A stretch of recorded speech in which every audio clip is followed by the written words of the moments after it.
Hello, cookbook friends, and welcome. Today we're going to be looking at seed to table. So this is something I'm actually personally interested in. This is more than just a cookbook.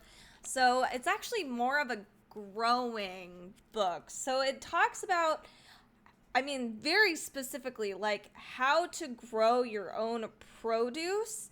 That includes like soil temperatures, moisture levels, and it does provide different recipes towards the end of each chapter, it seems like. So here is our table of contents. You'll see that here we have chapter 2 being crop guides, garden to table recipes and preservation techniques, garden planning, growing techniques. So we have a whole bunch of stuff here like large plates and whatnot, but a lot of it we get to learn about each piece of produce in very much detail. So like radishes, we have like growth patterns, growing difficulty level, suitability for small spaces and balconies. This is important because not all of us live in big houses with big yards. A lot of us are living in apartments and or townhouses. So learning how to be able to sustainably grow your own stuff in the places that you live is really cool.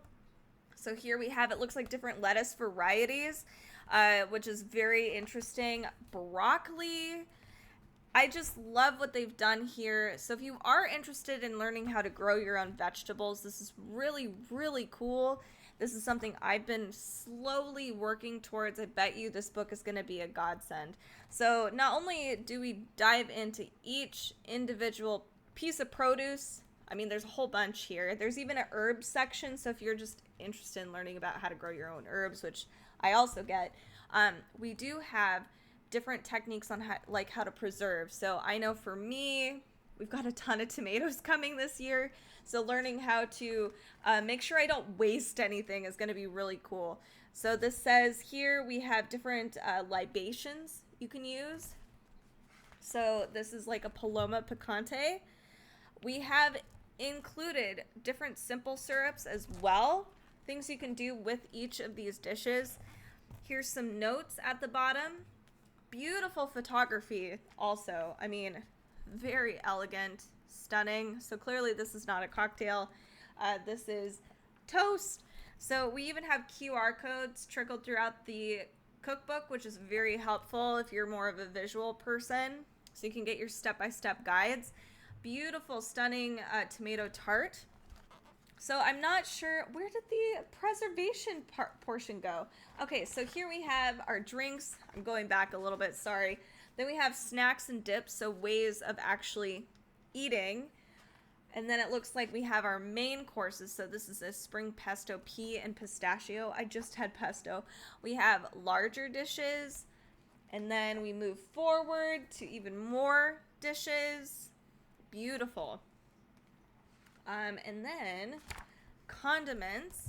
So another way to kind of preserve some of your produce is different kinds of condiments and pickling and fermenting. So it dives into the actual techniques of all of these things, all the things, tools you might need for that. This is refrigerator pickle in 7 ways. So the same recipe for 7 different kinds. Fermented hot sauce, that's a great idea. And here's all the different varieties of hot sauce you can make, which is very cool. Then we have even more confit, garlic confit, drying. So if you do have your herbs and you don't, instead of going to the store and buying dry basil, you could probably grow your own and then learn how to dry it yourself.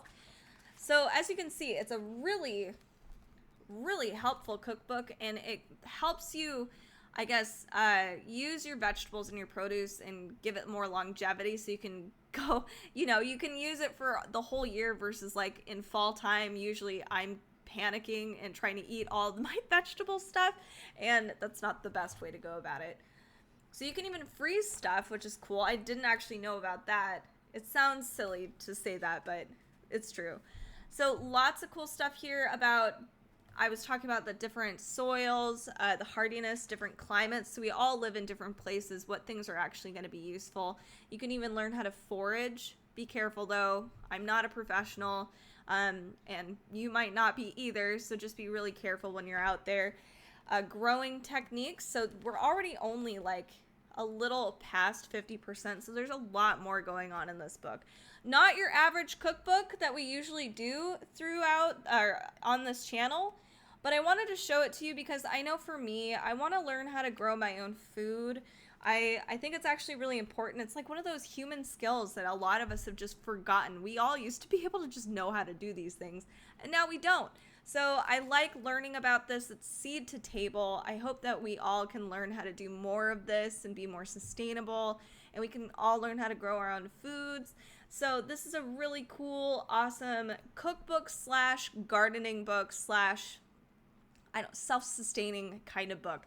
Check it out. If you are looking for some more cookbooks like this, I know we've done a few in the past, and you might need to look through some of our specialty cookbooks on our playlist, because we have gone through a few. At least I know I have specifically. So check that playlist out. You can join us over on Cookbook Divas. All of our socials are down below in the description. And you can join us on our Amazon Live channel at amazon.com/live/cookbookdivas. What kind of cookbook do you guys want us to look through next time? Thanks so much for watching.